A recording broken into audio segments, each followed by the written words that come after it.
Hello, today we're going to be presenting about the cardiac resynchronization therapy defibrillators or CRT-D device, which is the final project for the EGBI 330 presenting Assistant Professor Dr. Phornphop Naiyanetr. So the CRT-D device is the implanted device used to treat the cardiovascular disease, especially arrhythmia and tachycardia. The main function is to sense the heart signal and provide the pacing and shocks. So this is our block diagram. So after IEGM signal or the intracardiac electrogram signal is sent, it will send to the safety circuit to the sense amplifier to cut the unwanted frequency or the noise. And then the filter IEGM signal will convert it to the digital signal from the analog signal using the analog to digital converter. After that, the signal will go through the detector algorithm to calculate for the interval of the QS. And the interval will enter the processor to compare the threshold to decide which mode of the therapy that the patient will need. And the output of the MCU will then convert it back to the analog signal using the digital to analog converter. And if the patient needs a resynchronization therapy, it will enter the CMOS to generate the biphasic waveform into the output driver. But if the patient needs a shocking therapy, it will enter the transformer to increase the voltage and to the edge bridge to generate the biphasic waveform. And after that, the generated pulse will travel back through the lead to the heart chamber to restore the function of the heart. And as you can see, another output that comes from the MCU will also enter the Bluetooth to deliver the information to the external programmer such as the tablet or the application. Since our device is the rate responsive device, the IEGM signal before it enters the sense amplifier, it also enters the activity detector. The accelerometer together with the minute ventilator sensor act as activity sensors. It will determine the activity that the patient was doing at that time and give the information back to the device to give out the appropriate rate to give to the patient at that specific of time. Here is the overall flowchart of CRT-D device, which starts with the sensing of IEGM signal from the heart and then goes to safety circuit to the sense amplifier and then converted to digital signal and goes to detector circuit, which is then calculated for QS interval before going to the decoder and memory in the activity detector. On the other hand, the accelerated force and transthoracic impedance are detected, which is then converted to digital converter and goes to the same place, which are the decoder and memory. The sense IEGM signal then compared with the old IEGM signal stored in the memory, whether it matches each other or not. If it does, then the CRT-D device will continue the sensing of IEGM, but if it doesn't, it will reset the heartbeat threshold, considering also with the accelerated force and transthoracic impedance. It will set the new heartbeat threshold, which is originally at 100 BPM. So the heartbeat will be analyzed whether it goes beyond the threshold. If it does, patient will be detected as having the heart failure. He or she will be analyzed whether the percentage of cycle matches the fibrillation detection zone. If it does, then the patient will be provided with defibrillation, but if not, the patient will be provided with the resynchronized pacing. If the patient is detected to be provided with pacing, he or she will be analyzed whether it's caused by the AV block or the sinus node dysfunction. If the AV block, then biventricular pacing will be provided, but if the sinus node dysfunction, the atrioventricular pacing will be provided. Then the signal will go through the digital to analog converter to the CMOS to convert it to biphasic waveform and then to the driver to gain enough voltage before pacing. For the defibrillation, the signal will go to the digital to analog converter also and then to the transformer and edge bridge to gain enough voltage and turn the signal into biphasic waveform also before defibrillating. If the heart goes back to normal condition, then it will go to the normal sensing of IEGM signal at the start of a flowchart. Let's move on to the next part, which is the circuit parts. And this is the overall circuit part, including of sensing circuit part, microcontroller unit part, and the pacing circuit part. Start with the first part, which is the sensing part. In this part, the sensing circuit will sense about the bell signal at the heart. Then the signal will be filtered and amplified to generate the filtered EGM signal, which can be utilized in the next part. This is the overall of the sensing circuit part, including of the safety circuit, instrumentation amplifier, inverting amplifier, bandpass filter, and notch filter. Let's talk about the first one, which is the instrumentation amplifier. The signal will be amplified by the instrumentation amplifier with the gain equal to 100, which the gain is calculated from the specific resistor that's shown on the screen. However, the instrumentation amplifier with the operational amplifier and some components are too large to insert in the device. So that I will use the instrumentation amplifier module called AD621, which can reduce the usage space for this part, and the output of the signal will show as the inverted signal. Then the inverted signal has to invert the signal again to be the normal signal by using the inverting amplifier. The signal will go through the negative leg of the operational amplifier, which will invert the signal to be the original one. The two resistors which related to the amplifier have the same value, so that the gain of the part will equal to 1.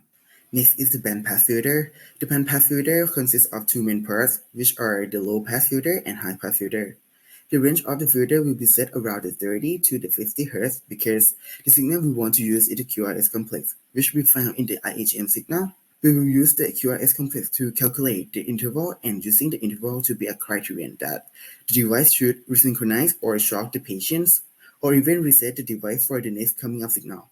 Finally, the signal will come to the T-notch filter, which filters the noise from the household current, which is the 50 Hz.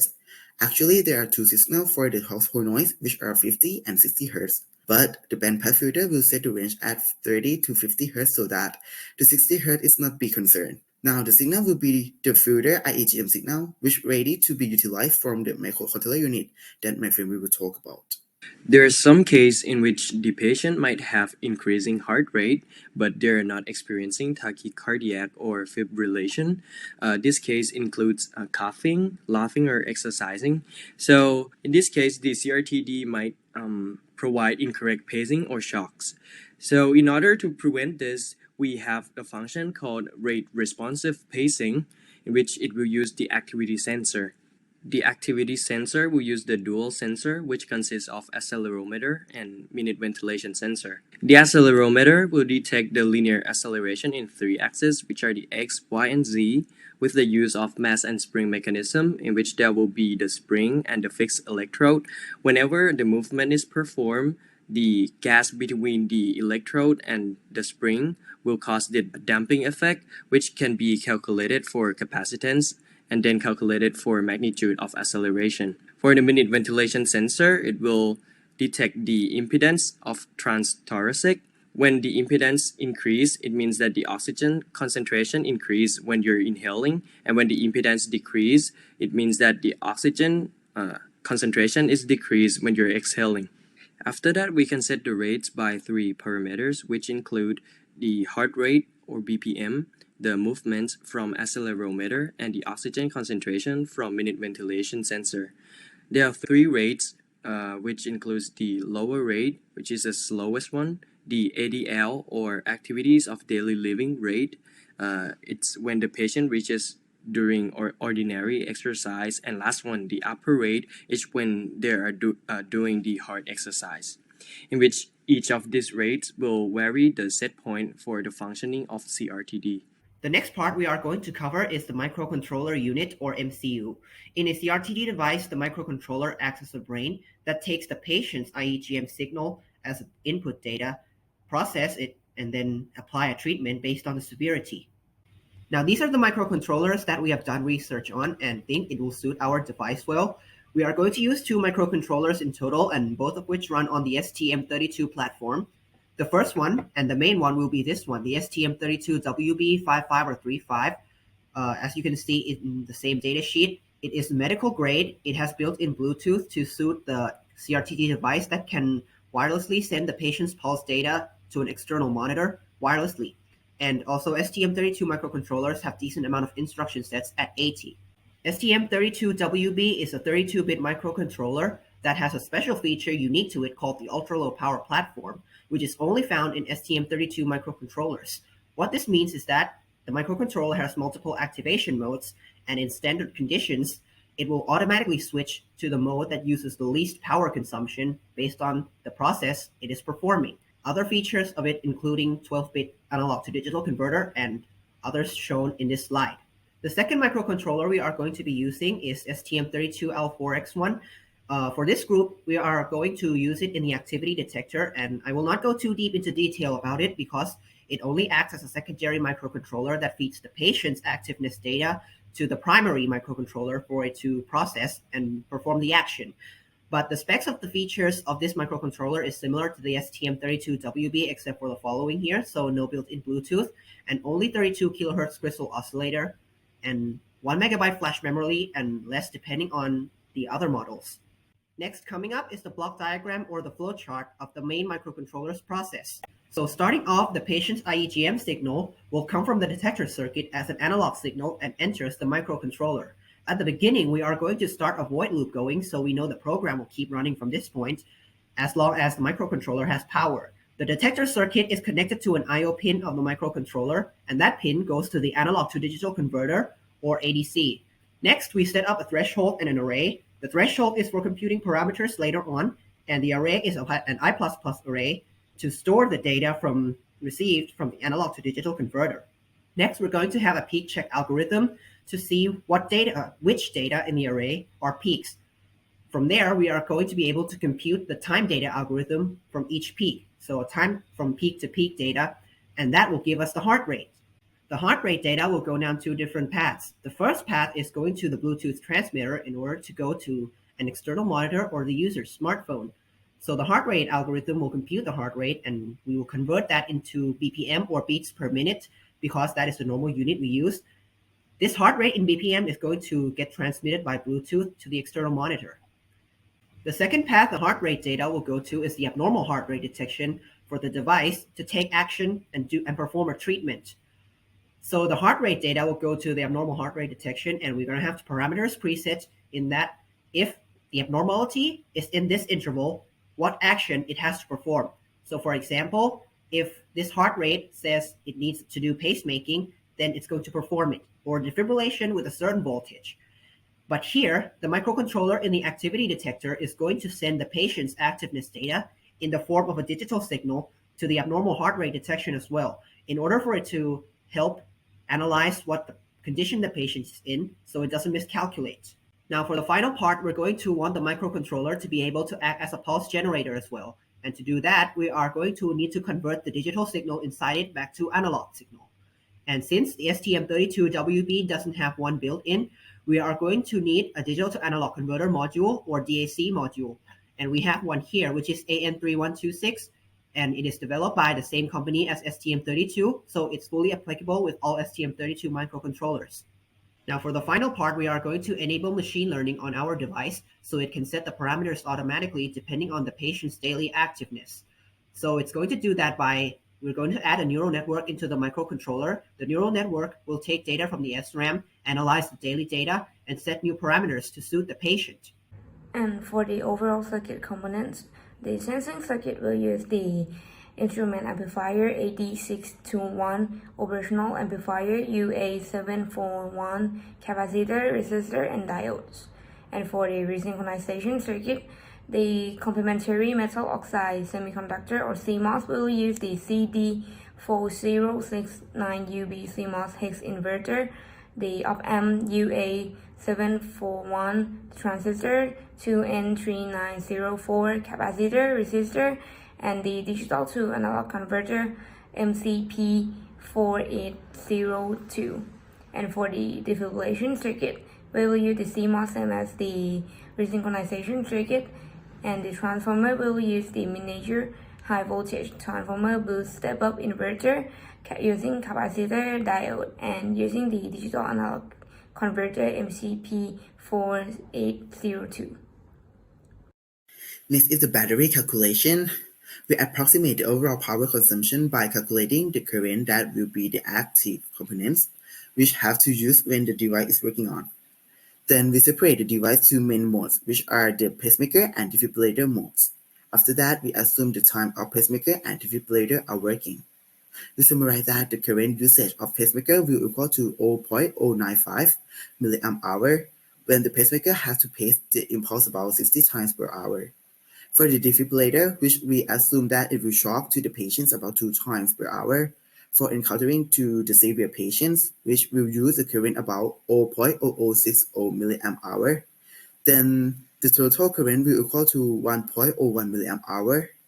After that, we will calculate the battery specification, which set the battery life to 5 years, and the discharge safety is about 20%, so that the battery capacity will equal to 57 and 20 milliamp hour, which the battery that we will use is the lithium iodine from the company called Integer Company, which can custom the battery specification that we want to use. For more information will be included in the report as well. And this slide is the overall circuit of the resynchronization parts, and I will be divided it into the pulse generator and the output driver. In the pulse generator, we will use the complementary metal oxide semiconductor or CMOS to generate the biphasic waveform. The CMOS consists of the two MOSFET, which are N-type MOSFET or NMOS and P-type MOSFET or PMOS. We will use the CMOS inverter or the NOT gate to generate the biphasic waveform. And when the input voltage is high, the PMOS will be switched off and the NMOS will be switched on to pull down the output voltage to the ground and make the negative polarity. And when the input voltage is low, the working process will be the vice versa of the high input voltage.